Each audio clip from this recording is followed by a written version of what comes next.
Welcome to the Church and Culture Podcast, a weekly discussion with Dr. James Emery White on the latest trends happening in culture and where and how the church should respond. Jim is the founding and senior pastor of Mecklenburg Community Church in Charlotte, North Carolina, president of Serious Times, a ministry devoted to exploring the intersection of faith and culture, former professor of theology and culture at Gordon Conwell Theological Seminary, where he also served as their fourth president, and the author of more than 20 books. I am your host, Alexis Dry, and I can't wait to dive into this week's conversation. I just wrapped up a class in the Mecca Institute, which for those who are not familiar with the Mecca Institute, it's basically the main discipleship ministry at Mecklenburg Community Church. And in that class, we covered the conquest of the Promised Land. And I remember when I originally wrote that class a couple years ago, I remember feeling pretty nervous to do that research because I had just long struggled with the whole concept of, the bloody holy wars mentioned in the Bible, the wiping out of entire nations, including children, in the name of God. And I guess, quite frankly, I was a little bit nervous that I might discover a God through my research who was not as loving or as merciful as I hoped he would be. And based on the response of that class, it was not just me who had that hang up. And to take it one step further, it's not just Christians who struggle with that. In fact, while for some atheists or agnostics, it's the institution of the church or the hypocrisy of Christians that is like their big stumbling block to faith. For others, it is the perception of a God who appears more like a moral monster based on some really tough to swallow stories in the Bible. And I've heard you speak on this at Mac, and I feel like it's always just been so helpful for those who get the privilege of listening to your take. So I was hoping that we could just talk about that today, just for the benefit of our listeners. So, you up for that? I am, because it is a huge issue for people. Yeah. Well, I thought we could just kind of start off with where we first see this, and I'll air quote here, like questionable side of God. Because when you're reading the Bible, all of the creation stuff goes down so nicely. You get to the Cain and Abel story, and it's unfortunate, but that's more about Cain's sin than anything else. But then you get to the flood. If you actually read the story from the Bible and not just the Sunday school felt version of it for kids, you realize how truly tragic it was for God to have wiped out an entire population, save for one man's family. And if you read between the lines, you realize that also included women and children and all of the land animals that did not make it onto the ark. And so that feels drastic. Can you talk about that? Yeah, and if we are going to be walking kind of case by case through some of the bloodier parts of Scripture or the more concerning parts of Scripture, which I think can be healthy, talking about Noah right off the bat does lay a groundwork for several things that are important. How you feel about the story of the flood depends on how you feel about the idea of justice. And the idea of justice is simple. It's doing what is just. It's doing what is right. In terms of punishment or response, it's giving a reward as well as a penalty, whichever is called for, in response. So, which is why when we talk about something as being justified, we mean that it was something right to do. In the story of the flood, we have God bringing justice to bear on human sin and human evil. God is a just God. He can only do what justice demands, else he would cease to be just. He would cease to be God. Because God doesn't simply do the just thing. He is just. I mean, it's his very nature. It's intrinsic to him. So he can't be unjust in any way. He can't avoid what justice dictates or he would cease to be God. He can't be what he isn't. And sin and rebellion and wrongdoing and evil, well, it demands justice. Now, I know some might be thinking, well, yeah, but can't God just kind of choose to ignore all of that with a wave of his hand? I mean, isn't he loving and forgiving? And the answer, of course, is yes, he is, but he's also just. So imagine a judge who's got to preside over the trial of his own son for assault and robbery. It would break his heart that his son committed those crimes, but he can't just declare him innocent and dismiss the charges and remove any kind of sentencing, because then he would cease to be just. He would be no longer a good judge. He would be corrupt. God cannot be corrupt. He cannot be an unjust judge. So what does that mean for us? Well, the Bible makes it clear. In the New Testament book of Romans, it says, "For all have sinned and fall short of the glory of God." So we're all sinners. We all stand before a just God without defense and with justice due. And what is the verdict? God tells us that too. A few chapters later in Romans 6, it says, "And the wages of sin is death." So what do we earn? What do we deserve as a result of our sin? And the answer is death. There's physical death and there's spiritual death. Sin brings both. Prior to the fall, Adam and Eve were eternal creatures, but then through the fall, physical death entered the world through sin. And worse than physical death is spiritual death, which results in eternal separation from God. And as a result, a holy God has no other choice but that death when the choice for sin against him has been made. So the flood came. Noah entered, God shut the door, not only indicating that Noah would be safe inside, but also declaring God's judgment on those who were shut out. The just judge ruled against sin, which is why Thomas Brown, I recall, once said that there was a deluge once, seems not to me so great a miracle as that there is not always one. Which brings us to the other theme of the flood. There was something along with the justice, mercy. The truth was that God was grieved that justice had to fall down in the world. He didn't want to end his creation. He wanted to save it. He wanted to be in relationship with people. He created them in order to love them.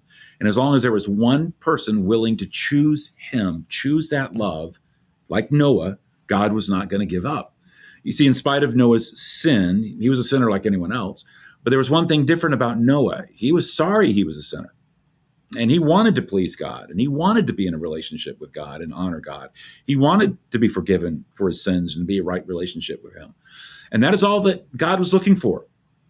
That's why God not only told Noah he was going to bring a flood to destroy the world, but also offer a covenant to him and his family, a covenant of mercy and a covenant of grace.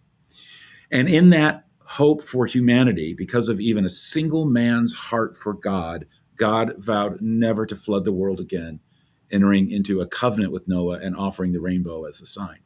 But even that's not the end of the story. It was in many ways just the beginning. And this is where we need to keep going after the flood, because, see, we kept sinning and God kept reaching out to us with mercy and grace in the midst of the justice we kept provoking. The memory of Noah and the flood faded. People decided to go against God again in large collective ways, resulting in the building of the famed Tower of Babel so that they could exalt themselves and remove God's place in their lives. And God mercifully stepped in and stopped them before they completely separated themselves from him by confusing their language, spreading them throughout the earth. But the sin and rejection of God continued. So God then called out Abram, and through Abram began the Jewish people's relationship with God. God called them into community, Israel, through which he reestablished his picture of his heart and love to the world. God, again, did not quit on us. But then again, we kept choosing rebellion and rejection of relationship. The story of God's effort, how that fared among the descendants of Abraham was a tale of unrelenting disasters. Described at length in the Old Testament, almost takes up the rest of the Old Testament. Despite Abraham and God's covenant, the continued gift of godly leaders and judges and prophets, the nation fell into repeated cycles of rebellion and apostasy and defeats and invasions and divisions and exiles until mercifully God intervened again. And this intervention brought all of human history to a defining moment, because that intervention was Jesus, the ultimate act of both justice and mercy, through which God offers his final, ultimate arc to the world, if you will, for any who would enter before the doors were finally shut. Because in Jesus, you had God himself in human form, second person of the Trinity, come to earth and live the perfect life, lay down that life, die on a cross for the sins of the world. And that death would then be offered as a substitute for any and all who would take it. Our sins deserved death. Jesus took our place. So the cross was where justice met mercy, so that God's holiness and love could envelop our lives. I've always appreciated how Frederick Buechner put it. He said, it's like a father saying about his sick child, I would do anything to make you well. God finally calls his own bluff and does it. Thank you. I feel like, gosh, that explanation in and of itself was so helpful. And yet we're just getting started here, because just a few chapters later, you get to the story of Abraham. And that feels a little bit different than what you just described, because specifically, God asks Abraham to sacrifice his son. Sure, God, in all fairness, he stops him before he goes through with it. But many wonder, what do we make of that? Was God just trying to play some kind of sick game, playing with Abraham and testing him? What's your take? Well, without a doubt, it was a test. And at first read, a disturbing one and a shocking one. What kind of God would conjure up that kind of test or put anyone up to that kind of test? Well, there's so much more here than meets the eye, beginning with the nature of the test itself. First, that God would use Isaac to test Abraham makes perfect sense. It was the perfect test for Abraham because Isaac was at the heart of Abraham's trust relationship with God. In the culture of that day, a son was absolutely everything. Not only did they carry on your name, your family line, but tied up with them was everything you owned and everything you had built. No son to pass it on to, you lose everything. It was as if your life had been lived for nothing. No legacy, no heritage, no future. Your whole life was just a one and done. But Abraham and Sarah had fertility issues. On top of that, they couldn't have children. And in the midst of that, God had promised that he would be the father of many nations. So being infertile, the years going by, and God's promise beginning to fade in their ears, they had to have faith. And they did. And it paid off. In their 90s, no less, God gave them a single child, a son. And so now you probably get the test. God was saying, you had faith that I would give you a son. Do you have faith that no matter what happens to that son or I ask of you with that son, that I'll still fulfill my promise to you? Is your promise, is it in the son or is it in me? Now, you're thinking that while it might be okay for God to test our hearts, this is the life of another human being. But was it really so scandalous? Yes, the pagan ritual of child sacrifice by humans was condemned throughout the Bible by God. And murder is wrong because we do not have the right to take a life. Only God has that right. But see, there's the rub. We're talking about what God is doing here. God. When God takes a life or commands its taking, it's not murder because he created that life. He owns that life. It's his to do with as he pleases. And here he's exercising that right. I gave you Isaac for a while. I want him back. It's totally, Isaac is his. It was his to exercise. Isaac was not Abraham's life. Isaac's life wasn't even Isaac's life. We all belong to God and created by God and will one day return and stand before God. Isaac's role on the planet was whatever God's role for him, whatever he wanted it to be. If God wanted him returned to him, that was God's choice. There's absolutely nothing immoral about it. It would be immoral for one of us to make that decision, but not God. That's what it means to be God. That's not all. If you keep reading the story, and it's found in Genesis 22, which we'll put in the show notes in case you can't remember that, if you want to read it, you find three things. First, Abraham had absolute faith that Isaac would not die. Absolute faith. Even if he went through with the sacrifice, he believed that God would somehow raise him up or it would be cared for. Mm-hmm. Well, when he left his servants, there's an interesting, when you read the story, when he left his servants and took Isaac to the side of the sacrifice, he told them that they both would be coming back. And he already knew what God had brought him there to do and asked him to do. But he specifically told them, we're both going to be coming back. And to his son, he said, God will provide what is needed for this sacrifice. Not had provided, will. Somehow, some way, Abraham believed, knew that God would see this through, even if it meant the death of his son. Second, so did Isaac. Isaac asked about the lamb. Abraham said God would provide it for Isaac. That was enough.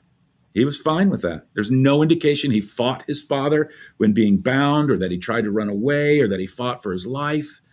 Even as the knife was being raised, Isaac was as trusting as his father. It wasn't just Abraham's test. And then third, God did provide. He did intervene. God never intended for Abraham to sacrifice his son. It was a test, but it showed God everything. Well, God may have spared the sacrifice of Isaac, but sacrifices would continue to characterize his people for centuries. Not of people, but of animals, because with the institution of the sacrificial system, slaughtering animals to atone for sin became a regular aspect of Israelites' relationship with God. So what's up with that? We're getting into a lot of theology and a lot of Bible. Yeah. This is good. This is good because these are they're important answers and they're important issues to bring up, and it's important to understand. So let me give you another longer answer of sorts. Go back to the story of Isaac. You're right. It still ended with a sacrifice, that of a ram. So why? Well, here's the important territory that we need to get into, and it's very deep. And getting it is everything. And to get it, we need to go back to the event known as the Passover. For those who may not be familiar with that, there was a time when the Jewish people were enslaved by the Egyptians.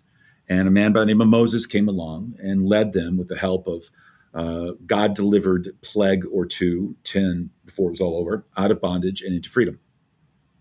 It did take 10 plagues from God before the stubborn hearts of the Egyptians would release the Jewish slaves. God didn't want to send the plagues. He didn't enjoy sending the plagues much, but he loves us too much not to do everything he can to get our attention and to turn us around, including the Egyptians. And God was not only showing his love for the Jews, but he was trying to reach out to the Egyptians and soften their hearts. He loved them every bit as much, but they wouldn't respond. So each plague grew in gravity and force, one after the other, with sadly no effect. Even 9 didn't do it. But on the 10th and decisive plague, that was the most telling of all, and it would result in the death of the firstborn of Egypt. Actually, the firstborn of all in that area. But like the others, it could have been avoided. God told the Israelites that if they would sacrifice an unblemished lamb, one without a defect, perfect in every way, and then take that blood and spread it over their door posts, that the angel of death that was being sent to deliver the 10th and final plague would pass over them, hence the term Passover. In ancient times, the Bible teaches that God allowed people to sacrifice an animal to make amends for their sins.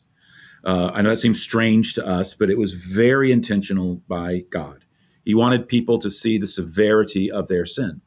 He wanted people to see that paying for the sin that comes between us and God is messy, it's gruesome, it's costly, it's bloody, because sin is messy, gruesome, costly, and even bloody. But he also wanted us to see his love, his forgiveness, his mercy. So the sacrifice was a substitute for the sinner. It bore the sinner's guilt. This is where we get our term scapegoat that we still use in our culture today. If you've ever heard of someone making the scapegoat for something, you're blaming something, you're pinning something on them. That term comes directly from the Bible. The Israelites had an annual Day of Atonement on which the Old Testament priest would make atonement for all the sins of the people, and the scapegoat was the goat to which the sins of the Israelites were symbolically transferred to on that day, and then it was driven off into the wilderness to die. There would be a laying on of hands, representing a confession of guilt on the part of the people, a transfer of guilt onto the victim. And God also said that the animals sacrificed were to be without any kind of blemish or any kind of mark. The point was that the sin or imperfection could only be addressed by perfection, by God himself, because the sin was ultimately against God and his law, and only he could offer true forgiveness. It wasn't something that they could address themselves. You can't deal with sin yourself. So the sacrifice was offered to God, but it wasn't something that would finally and ultimately bridge the gap between us and God. It was like a stopgap measure as God was trying to make his redemptive plan clear and continue to reveal that. Which is why throughout that time, the great prophets of God said that there would be one who would come from God, who would take away the sins of the world once and for all. The one sacrifice for all, a Messiah, that the sacrificial system was moving toward a fulfillment. Back to the Passover. Anyone who wanted to make the sacrifice, fill it with the meaning it was meant to have, and make it known would be passed over, both Jew and Egyptian, whoever did that. It was a wide open offer for anyone wanting God's mercy. Unfortunately, the people of Egypt would not release the Jewish people from slavery. They did not turn to the one true God for mercy, even after seeing all that the plagues had unleashed and all that had happened to them prior to that point. So the angel came. The firstborn of Egypt were largely killed. Those who had covered their homes with the blood of the lamb were saved. And it had such an impact on the leaders of Egypt, they finally released the Israelites from slavery. Jews have been celebrating the festival of Passover ever since as a reminder of God's deliverance from death and the freedom that came from that deliverance through the blood of a lamb. That festival developed and eventually involved a lamb that would be slaughtered and eaten, along with unleavened bread, meaning without yeast, that would be eaten so that the bitter taste of that unleavened bread would remind them of the bitterness of the slavery that the blood had released them from. And interestingly, a cup of wine was always set aside as part of the Passover celebration, but never drunk. but that was set aside for the looked for, hoped for, promised Messiah in case he came that very night to bring deliverance. It would be his cup to drink. And finally, it was always to be celebrated as a family, as part of a wider faith community, to remind them that they were saved as a community, called out of slavery as a community in order to be a community. So bringing this back to us and sacrifices. For that part of the story, we have to turn to the New Testament. Just before his death, Jesus gathered the disciples together to celebrate the Passover. And it was time to do it. It was the annual Passover celebration. But something happened. This was the night before his death on the cross. And when they gathered in the upper room to have that Last Supper, and Judas would betray him, Jesus took the bread, gave thanks, and said, "This is my body now that is broken for you." And then he took the cup and said, "And this is now the covenant of, this is my blood, the covenant." And you just can imagine just how electric that must have been there in the room. Because when Jesus said, "Now this wine and this bread, it's got a whole new meaning from this point on. It's to represent me as the unblemished lamb that was sacrificed. Those that are marked by my blood will be freed from the slavery of their sin, and they'll be passed over from the spiritual death that comes from sin." Jesus said, "From now on, do this in remembrance of me." This is the new memorial meal for those who are part of the family of God. The bread is to be eaten, but in remembrance of my body broken for you. And there is to be wine as a symbol of blood, but my blood shed on the cross. And the cup that's set aside for the Messiah is now to be raised to our lips, for I have come. Jesus was informing them that now he was the true sacrificial lamb of the Passover, that his death would serve as the deliverance of God's people from their sins. Jesus was saying that God was calling his people out of a slavery that a deeper slavery than ever existed under the Egyptians, the very slavery of sin, into a new community in relationship with the living God. That the church is the new Israel in that sense. And through Jesus, the Passover had reached its ultimate fulfillment and celebration. Everything that started with Moses and the Exodus, everything that the Passover meal looked forward to had now been fulfilled. He was, bringing us all full circle, he was the second Isaac, the ultimate sacrifice for the world that the Father did not withhold, the ultimate sacrifice that was provided, a body and blood that was sacrificed for us, a perfect life that knew no sin offered in place of our imperfect lives that was filled with sin. That's why we had the sacrificial system. That's why we don't have it now. That's how it all hangs together, from Isaac to the Passover to Jesus to us. Well, then we arrive to the conquest of the Promised Land, specifically the slaughtering of the Canaanites. To passages like Deuteronomy chapter 7, verse 2, where God says about the Canaanites, "You must completely destroy them, make no treaties with them, and show no mercy." Isn't this the same God who said, "Thou shalt not murder"? How do we reconcile that? Okay, let's dive back into our seminary Bible classroom. Okay. Here's the backdrop. God had led the people of Israel out of slavery, as you mentioned, and out of Egypt. He was not only forming them into a new people, a new nation, but taking them to a new land, what became known as the Promised Land. But it wasn't just given to them. They had to take it, possess it, and at times, as you mentioned, conquer it. And that's what brings us to one of the bloodiest scenes of the Bible. And it would have been, in this conversation, a huge omission not to talk about, which is the slaughter of the Canaanites by the Israelites on the directives of God himself. Now, was that an indiscriminate massacre, an ethnic cleansing along the lines of Hitler and the Jewish people, or Saddam Hussein's slaughter of the Kurds, something that deserves not only universal condemnation, but a complete rejection of the God of the Bible, to what Richard Dawkins called God as a moral monster for this particular scene? Or is there something more here? First, well, there's something more here. Let's get into that. First, this was more than just an invasion. This was more than just a conquest. This was God's planned justice, his planned punishment of the people of Canaan for their ways, long in the making and in the coming. Yes, God was displacing them from the land to give it to the people of Israel, but that displacement came because of their ferocious, habitual, unrepentant wickedness. And I do mean wicked. They had given themselves over to that. The Canaanites were marked by the worst possible aspects, for example, of slavery. Not that there's anything good about slavery, but take slavery to the darkest place that you can take it, and they did. The worship of false gods, religious prostitution, sexual cults. Scholars have called the Canaanite cult religion the most sexually depraved of any in the ancient world, and perhaps the most depraved in all of ancient history. They had given themselves over to every kind of sexual depravity, including incest and bestiality. At their worst, their orgiastic worship of idols even included human sacrifice, including children being sacrificed. There's imagery of cult sexual practices of them bathing themselves in the blood of these sacrificed babies. The Bible says that God had been tolerating this for over 400 years. Their wickedness kept increasing and increasing, and God kept, burying it and burying it. 400 years of patience and restraint. But the wickedness reached a point where Scripture talks about how God could not stomach it anymore, and he vomited them out of his mouth. But there's another point to make here, and it's about that phrase that you brought up, the directive to destroy every living thing in the cities. You read something like that, and you think that sounds like over the top and unnecessary even for divine judgment. Well, a couple things on that. If you read the text, this was for the cities. Again, not the outlying areas. In the culture of the ancient Near East, most people lived in the outlying areas. They didn't live in the cities. The cities were military fortifications. They were for soldiers. They were for military officers. It's not where the women and children, farmers and laborers were.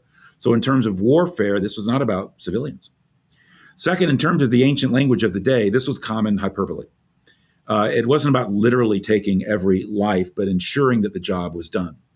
The war was won, that the enemy was defeated, that the task was accomplished. It was like us talking about how a sports team blew their opponent away, or they just got slaughtered, or we annihilated them.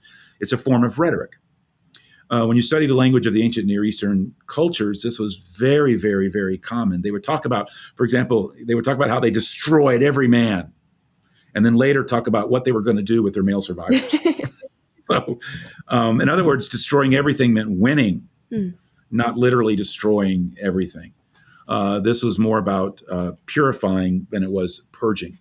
So this was punishment ordained by God, military against military, which I think casts it in a very different light. Mm-hmm.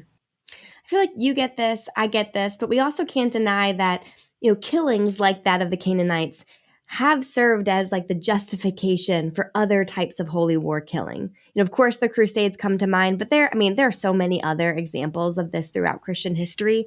And so I guess the question would be like, are holy wars still just? Can anything of that be repeated or should be prescriptive? Oh, let's talk about that. Okay. One of the clearest passages related to a Christian's commitment to peace and peacemaking comes from the teaching of Jesus, as recorded in the 5th chapter of Matthew, as part of his Sermon on the Mount, where he said, you've heard as an eye for an eye and a tooth for a tooth. I'm telling you, don't resist an evil person. And someone strikes you in the right cheek, turn the other. If they want your tunic, give them, your cloak as well. If they force you to walk 1 mile, walk 2. That whole passage that is there. There are many other verses and passages on peace and peacemaking, but that contains the heart of the matter. We should love our neighbors as ourselves. We should not seek personal revenge on someone or be filled with hatred toward another person. We should even allow ourselves to be disadvantaged rather than retaliate. So does that mean we should be pacifists, that we shouldn't engage in war of any kind? Or does it mean that you should love your neighbor, but that issues related to politics and war are a different matter? In other words, that Jesus was talking about personal relationships, but when it comes to corporate or national issues, it's another deal. Because when you study the life of Jesus, again, you can't cherry pick him. You notice that he never called a soldier. You got to read everything he said and did. You notice he never called a soldier. There's no record of him ever calling a soldier who came to him in faith out of his military duties. You don't find that anywhere in Scripture. You don't find that anywhere in the early church records either, where becoming a Christian meant that you suddenly had to leave the military. Never once did Jesus say to a Roman centurion, you need to leave the army if you're going to follow me. And in his own life, he was known to use force. Such as when he cleared the temple. That was the use of force. So what was meant by peace? Well, let's track how this has played out in Christian history. And this is an important bit of that's worth knowing. We know that with Jesus' words still ringing in their ears, By the second century, many Christians were serving in the Roman army, some as high-ranking officers. When the Roman Emperor Constantine became a Christian, making Christianity an acceptable, even favored religion in the Roman Empire, even more Christians entered into public service. Suddenly, Christians found themselves in positions where they were responsible for the welfare of everyone in the Roman Empire. Then, when barbarian tribes began to attack Roman citizens, Christians had to decide how best to respond, not only as Christians, but as Christians responsible for the welfare of non-Christians too. Into this stepped the early church father, Augustine, who lived between 354 and 430. And he was considered one of the greatest figures of all of Christian history and one of its keenest minds. And he was the first to provide clear biblical guidance for the early church on trying to figure out how this all played out. His ideas were refined over the centuries through a litany of leading Christian thinkers, but Augustine's central ideas have stood the test of time and inform Christian thinking to this day. They become known as the just war theory. In essence, it takes the great commandment of Jesus in relation to peace, which is to love your neighbor as yourself, and applies it to the responsibilities of government and civics. And here's the heart of it. While owning the fact that Jesus taught that it would be wrong for an individual Christian to take aggressive action on their own, in other words, there's no private right to kill or take matters of justice into your own hands, it is the duty and responsibility of Christians who have public responsibility, such as magistrates, a soldier, a police officer, a king, president, to use discriminate and proportionate force to defend and to protect their fellow human beings. What was happening, in essence, in the passage in Matthew, to go back to that, was Jesus condemning the scribes and the Pharisees and others who had taken the legitimate role of retribution that was given to governing authorities, and they were claiming it for themselves on a personal level. They had taken it away from the law courts where it belonged into the personal realm where it did not. And Jesus says, no, there are to be no vendettas, nothing personal like that. So stop that. If you're going to play that game, turn the other cheek. That's the way you should be. So from this, Christians developed the just war theory, a just war idea, to allow for the personal peace that Jesus admonished us to live by, as well as the civic responsibilities that we've been charged to keep. We're not to take the law into our own hands, but that does not mean the law cannot be taken up.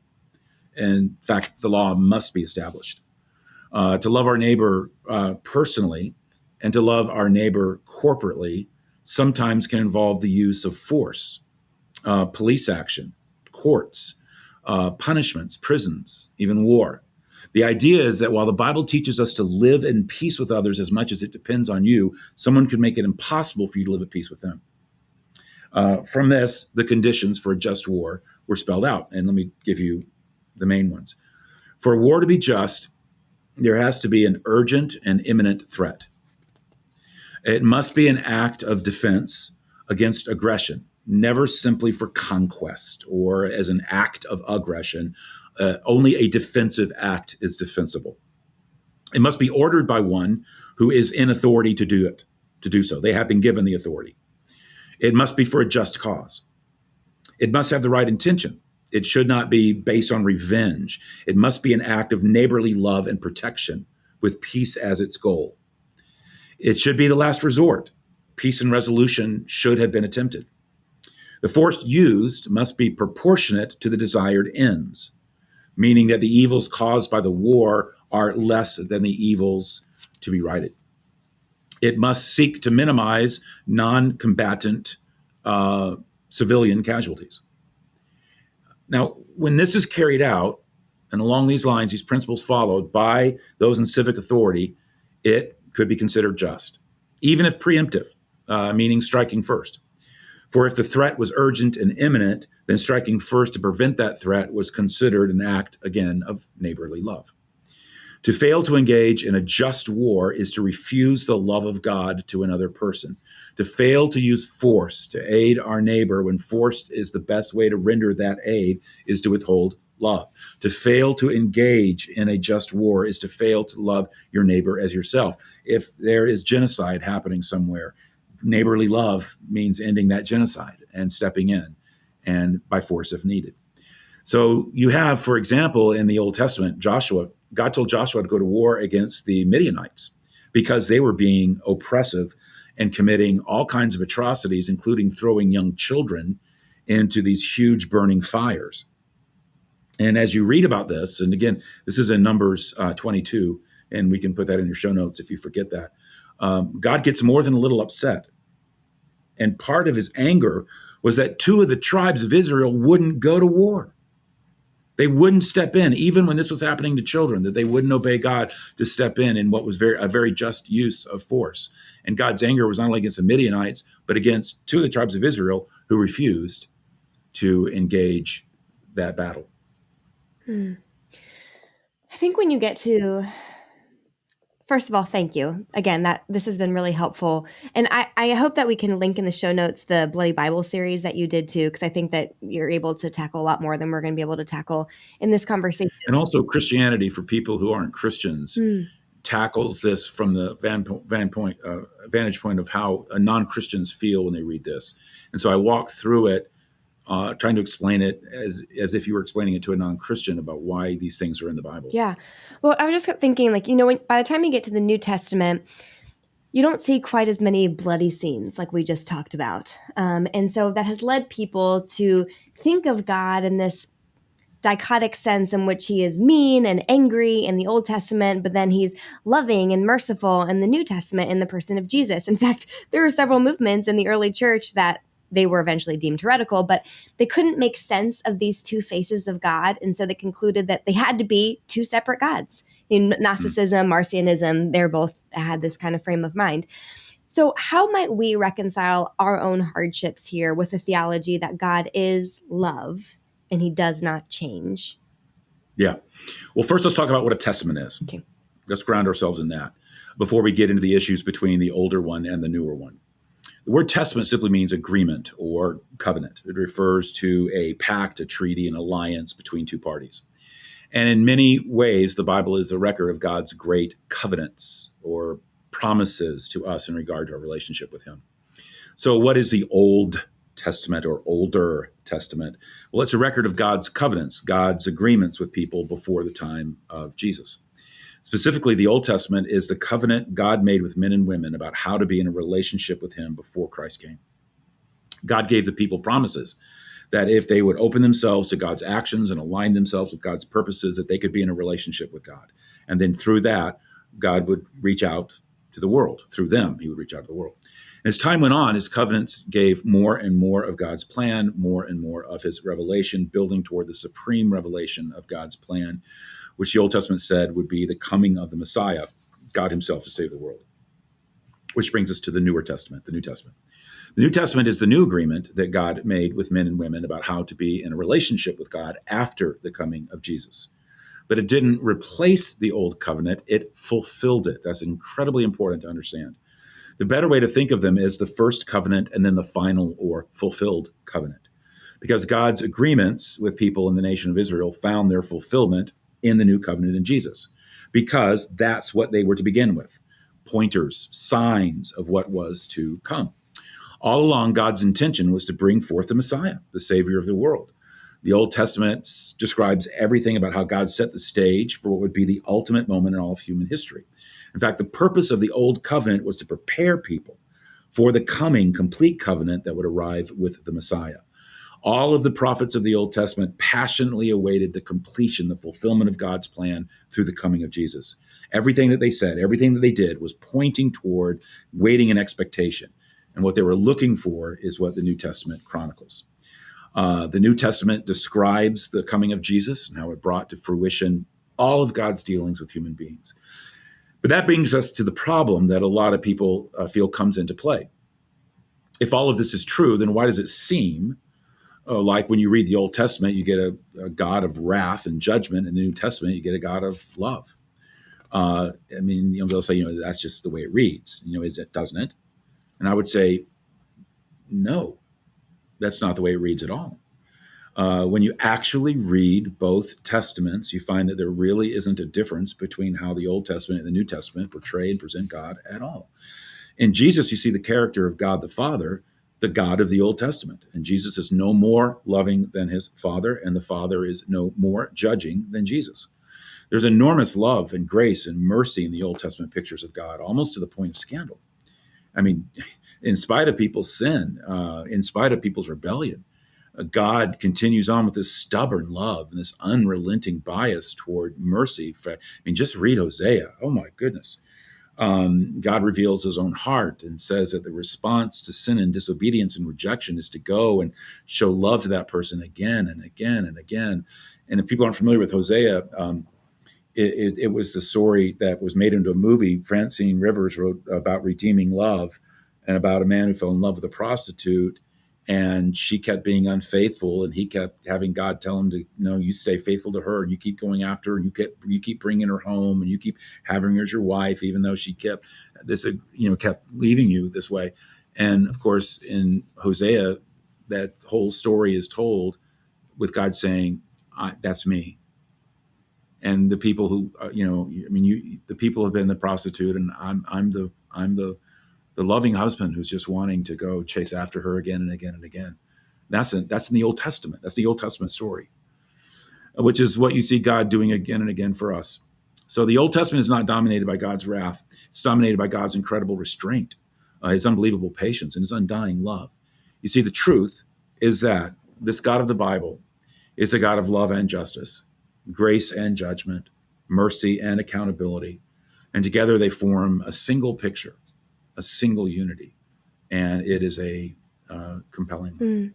What I might add too, it's not that the New Testament is any less bloody than the Old Testament. It's just that the blood is now Jesus's and it's not ours. You still have the same loving and just God, but it's his blood that he sheds.